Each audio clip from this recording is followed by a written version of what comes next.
Welcome to the Salmon Runs YouTube. Enjoy the video. You begin by powering the watch and phone. Make sure the watch has at least 20% charge so it won't shut down mid-pairing. Once done, enable Bluetooth and location on your phone. Many phones require location for scanning. Open the Watch Companion app or the phone's Bluetooth settings and select the new device when it appears. You should see a pairing code on the watch. Confirm it on your phone to establish the initial secure link and let the devices exchange basic profiles.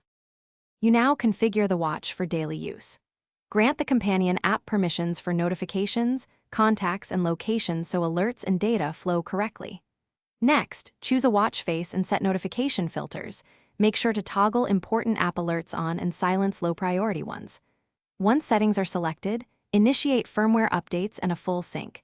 This updates health metrics, installs watch apps, and ensures accurate time and sensors. If syncing large data, expect several minutes for completion.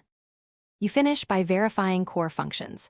Check that time matches phone, sensors report steps or heart rate, and notifications arrive. If something fails, first restart the watch and the phone. Simple restarts often restore Bluetooth stability. Make sure distance between devices is under 10 m and no power-saving modes block background activity.